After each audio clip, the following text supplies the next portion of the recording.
एक एडवोकेट के द्वारा कोर्ट में स्पेशल मेंशनिंग की गई, बाकी वकीलों को इसके बारे में नहीं बताया गया।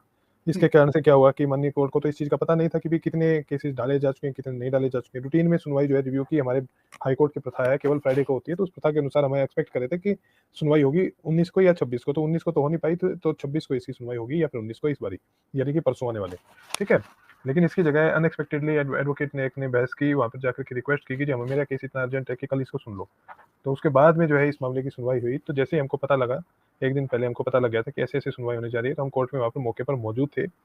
हमारे द्वारा जो है वहाँ पर डेट की रिक्वेस्ट की गई थी, बावजूद उसके जो है दूसरे वकील साहब बहस करते रहे, तो उसमें कुछ प्रश्न जो है, चूँकि हमारे केसेस तो लिस्टेड नहीं थे, तो इसलिए हमारी बहस का कोई मतलब नहीं बनता था। तो कुछ प्रश्न दूसरे वकील साहब से पूछे गए थे, उन प्रश्नों के कारण जो है कहीं न कहीं बच्चों में एक पैनिक क्रिएट हो गया है, क्या इनकी नौकरी बचेगी, नहीं बचेगी, क्या हुआ है, कोर्ट का क्या रुख है? तो इस प्रकार की चीज़ों की क्योंकि आधी-अधूरी जानकारी जो है कभी यूट्यूब के माध्यम से, कभी कहीं से माध्यम से, कभी बाय वर्ड ऑफ माउथ लोगों तक पहुँचती है, जिसके कारण से ये पैनिक क्रिएट नहीं, फिर कोर्ट में क्या रहा? नॉर्मल बातचीत हुई या नेक्स्ट डेट मिली है, नेक्स्ट डेट में क्या होगा? ये भी एक बार आप क्लियर कीजिए, ताकि एक में ऑथेंटिक जो बात है कोर्ट की वो लोगों के बीच में जाए, बिकॉज़ आजकल आप देख रहे हैं कुछ लोग पैनिक क्रिएट करने में ही अपनी यूएसपी समझते हैं। Yes, exactly. तो देखिए कोर्ट ने अपनी एक प्रिलिमिनरी एक व्यू दिया है, कुछ प्रश्न पूछे हैं, जिन प्रश्नों का उत्तर देना हम वकीलों का काम है और निश्चित तौर पे हमें विश्वास है कि हम उनका उत्तर देने में पूरी तरह से सक्षम रहेंगे अगली डेट के ऊपर। अब क्यों तो हमारी तो तैयारी थी, कल भी तैयारी थी, लेकिन क्योंकि मेरा केस कोई लगा नहीं होता इसलिए हम तो बहस नहीं कर सकते थे। कोर्ट का पहला प्रश्न ये था कि जब मामला सुप्रीम कोर्ट से खारिज हो गया तो आप हाई कोर्ट में क्यों आए रिव्यू में, आप सुप्रीम कोर्ट रिव्यू में क्यों नहीं गए? ये तो था कोर्ट का पहला प्रश्न। और क्या इस हाई कोर्ट को सुप्रीम कोर्ट में केस खारिज होने के बाद भी रिव्यू को सुनने का अधिकार है अथवा नहीं? इस प्रश्न के ऊपर कोर्ट ने बहस की, हमारे से बहस करने में हमारे से इच्छा जताई कि भी हम इस प्रकार की बहस करें। और दूसरा जो प्रश्न था माननीय कोर्ट का, वो एकेडमिक डिस्कशंस थे कि क्या रिजल्ट पुराने वाला क्वैश हुआ था, नहीं हुआ था, तो हुआ था तो क्यों हुआ था? आपके ग्रुप के अंदर ऐसा क्या स्पेशल है कि बाकियों से क्यों ना जोड़ा जाए? तो वो चर्चा जो है बड़ी विविध हो जाएगी, तो वो उसके बारे में ज़्यादा डिटेल में इसलिए नहीं जाएँगे क्योंकि वो एक इर्रेलेवेंट फैक्टर है फॉर नाउ। सबसे ज़्यादा रेलेवेंट फैक्टर ये है कि क्या सुप्रीम कोर्ट के आदेश के बावजूद भी हाई कोर्ट रिव्यू की सुनवाई कर सकती है या नहीं कर सकती। अब जैसे आपको पता है कि मैंने शुरुआत से इस चीज़ को मेंटेन किया कि हाँ, हाई कोर्ट के पास सुनवाई का अधिकार है। तो इस बारे में सुप्रीम कोर्ट की 2000 की एक जजमेंट, 2000 की जजमेंट, एक 2019 की जजमेंट, एक 2023 की जजमेंट और एक 2024 की जजमेंट, ये 4 जजमेंट्स जो है माननीय सुप्रीम कोर्ट की हाई कोर्ट में अगली डेट के ऊपर प्रोड्यूस की जाएगी। और इन चारों जजमेंट्स के अंदर माननीय सुप्रीम कोर्ट ने हेल्ड किया है कि यदि special review petition supreme court के अंदर आम तौर पे किसी मामले की सुनवाई नहीं होती। सुनवाई कैसे होती है नीचे की कोर्ट के मामलों की, उसमें एक सुप्रीम कोर्ट में स्पेशल रिव्यू पिटीशन दायर की जाती है और सुप्रीम कोर्ट उस मामले की सुनवाई करेगा या नहीं करेगा, वो स्पेशल रिव्यू पिटीशन को सुनते हुए सुप्रीम कोर्ट तय करता है। ये एक जो हमारे कानून के अंदर लिखा गया है। तो यहाँ पर जब एचएसएससी के मामले सुप्रीम कोर्ट गए, तो वहाँ पर सुप्रीम कोर्ट ने एसएलपी को सुनने से मना कर दिया और एसएलपीज़ को डिसमिस कर दिया। यानी कि माननीय सुप्रीम कोर्ट ने बेसिकली इन मामलों की कानूनी भाषा में समझो तो सुनवाई करना ही उचित नहीं समझा। यदि सुप्रीम कोर्ट इस मामलों की सुनवाई करती तकनीकी भाषा में, तो इन्हें पहले अपील में परिवर्तित करती और अपील में परिवर्तित करके इनकी सुनवाई करती। यदि इनको अपील में परिवर्तित करके सुनवाई करती, तो उस परिस्थिति में माननीय सुप्रीम कोर्ट का आदेश अंतिम माना जाता और उसकी जो है समीक्षा पुनर्विचार की जो अधिकार था केवल माननीय सुप्रीम कोर्ट का होता, ना कि हाई कोर्ट का होता। आप समझे, ये टेक्निकल पैनल। तो चूंकि यहाँ पर स्पेशली पिटीशंस खारिज हुई है, सुप्रीम कोर्ट ने सुनवाई करना ही उचित नहीं समझा, तो ऐसे में कानून यह कहता है, माननीय सुप्रीम कोर्ट का बनाया गया कानून है, फुल बेंच जजमेंट्स है। फुल बेंच का मतलब है वो जजमेंट जहाँ पर 3 जजेस एक साथ, जज साहिबान एक साथ में बैठ करके फैसला लेते हैं। तो फुल बेंच जजमेंट माननीय सुप्रीम कोर्ट की है और उस जजमेंट के अंदर स्पष्ट तौर पे ये कहा गया है कि जब सुप्रीम कोर्ट एसएलपी को खारिज कर देता है, चाहे उसमें ऑर्डर छोटा हो, चाहे बड़ा हो, तो उस परिस्थिति में हाई कोर्ट के पास में रिव्यू सुनने का पूरा अधिकार है।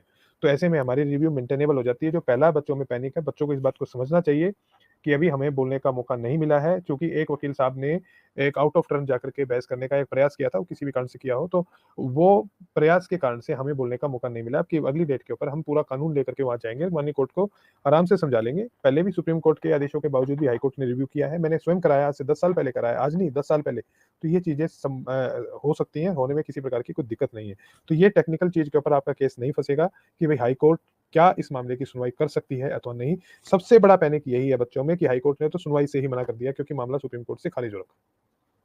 और शायद इसी वजह से एक पैनिक क्रिएट हुआ। जी, पैनिक क्रिएट अब आगे हुआ। क्या? अब आगे क्या? तो ये पैनिक लेकिन आगे क्रिएट रास्ते हैं, आपने स्पष्ट किया, आगे अभी बहुत रास्ते हैं। बिल्कुल स्पष्ट तौर पे है और मैं मानता हूँ कि माननीय हाईकोर्ट की जजमेंट्स हैं, उनके बारे में जो चीज़ें हम बोलेंगे, हमें विश्वास है कि इन चीज़ों को एप्रिशिएट करेगी माननीय कोर्ट। उसके बाद में कहीं न कहीं जो इन बच्चों का भविष्य जो है सुरक्षित रहेगा। किसी प्रकार की इनको डरने की आवश्यकता नहीं है, क्योंकि बहुत सारी तकनीकी चीज़ें अभी तक माननीय कोर्ट को नहीं बताई गई हैं या फिर अधूरी बताई गई हैं, जिसके कारण से जजमेंट्स में कोई ऐसी चीज़ें लिखी गई हैं। वो चीज़ें जब पूरी अपने रूप में बताई जाएँगी, तो उसके बाद में किसी प्रकार की दिक्कत आएगी, इस चीज़ की संभावना मुझे बहुत कम लगती है। ढोल साहब, आपको लेके भी एक अफवाह सुनी थी मैंने। मैं चाहूँगी आप उसे स्पष्ट कर दें कि कोर्ट में क्या हुआ था? क्या आपकी प्रेज़ेंस थी वहाँ पे?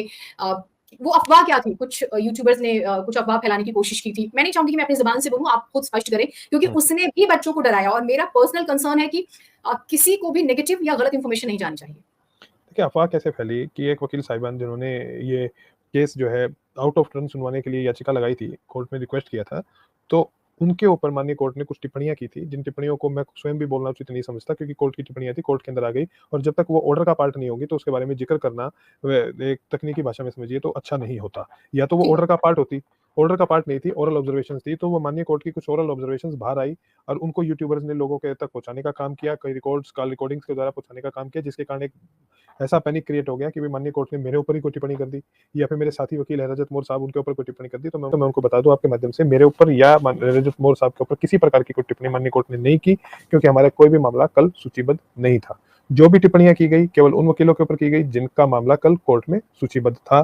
तो चिंता करने की कतई आवश्यकता नहीं है और किसी के भी बातों में आने की जरूरत नहीं है किसी भी तरीके से। अच्छा, मुझे ऐसा लगता है ना कि कुछ-कुछ मामलों में ना कुछ स्लीपर सेल्स एक्टिव होते हैं तो शायद यहाँ पर भी वो कुछ चीजें चलती हैं, कुछ कुछ वो एक्टिव होगा तो फिर part and parcel of professional life होता है इस तरह की चीजें, तो वो कोई दिक्कत उसमें नहीं होती है। उसको हम डेली डेली जो है इन चीजों से आगे बढ़ते हैं, निकलते हैं, कोई दिक्कत वाली बात नहीं है। दिक्कत तब आती है जब इस प्रकार के प्रश्न उठाए जाएं जिससे आपके ऊपर भरोसा करने वाले लोगों का कहीं ना कहीं भरोसा डगमगाता है। दिक्कत तब आती है क्योंकि उन लोगों में बहुत भयंकर पैनिक इस चीज से फैल जाएगा कि हमने तो भरोसा करके इनको वकील किया था, इनके साथ में ऐसा कर दिया कोर्ट ने। ऐसा कुछ नहीं है, ऐसा कुछ ना तो किया है और ना ही ऐसा कुछ होगा, क्योंकि वो टिप्पणियां व्यक्ति विशेष के ऊपर थी और व्यक्ति विशेष से ही उनका कंसर्न था, उनके केस से कंसर्न था। हमारे केस से कोई कंसर्न ना तो था, न है और न ही होगा। बट इट साउंड्स डेफामेटरी ना मिस्टर ढोल, ये तो डेफामेटरी साउंड कर रहा है कि आप पब्लिक के बीच में, बिकॉज़ आपका अपना एक डिग्निटी होती है, प्रोफेशन वाइज भी एक हर व्यक्ति की अपनी डिग्निटी होती है, उसकी रिस्पेक्ट होती है, अगर आप होता है। मैंने भी और ये ऐसे आप प्लांट करेंगे चीजें तो ये आपके लिए भी शायद गलत है और जो लोग आपको लॉयर हायर कर रहे हैं हाँ, उनके लिए भी। यस, कल इस प्रकार की चीजें एक दो यूट्यूबर ने डाली थी तो मैंने उनको बताया, उनको तथ्य बताए, उसके बाद में उन वीडियोस को वहां से डिलीट कर दिया गया। तो कोई दिक्कत किसी प्रकार की नहीं, मुझे नहीं लगता मेरे बारे में कोई भी इस प्रकार का वीडियो इस समय कम से कम सोशल मीडिया पे है जिसने में उसने ये उस वीडियो में इस प्रकार की कोई चर्चा हो कि माननीय कोर्ट ने मेरे ऊपर कोई टिप्पणी की है, क्योंकि कोई टिप्पणी होने की संभावना ही नहीं थी, चूंकि हमारा कोई मामला सूचीबद्ध ही नहीं था। यस, हम आराम से बैठे थे, हम बैठ करके केवल बहस को सुन रहे थे। हमने केवल जब ये मामला बहुत ज्यादा बिगड़ता हुआ दिखा तो हमने उस मामले को केवल माननीय कोर्ट से एक आग्रह किया कि जी आप जो है हमें भी सुनवाई का मौका दें। हम तो अभी बोल ही नहीं पाए हैं भाई, हमारे पीछे मेरे साथ में लगभग 2400 के आसपास में लोग हैं, रजत मोर भाई के पास में लगभग 1800 लोग हैं, यानी कि हम दोनों की वॉइस कुल मिलाकर के आप समझिए कि it would be around 5000 people से ज्यादा, लगभग 6500 लोग। उन 12500 लोगों में से वो हम दोनों वकीलों के पास में हैं जिनको हम प्रतिनिधित्व कर रहे हैं कोर्ट के अंदर। तो ऐसे में उन 6500 लोगों में कितना भयंकर पैनिक फैलाने का प्रयास किया गया मुझे कहने की आवश्यकता नहीं है।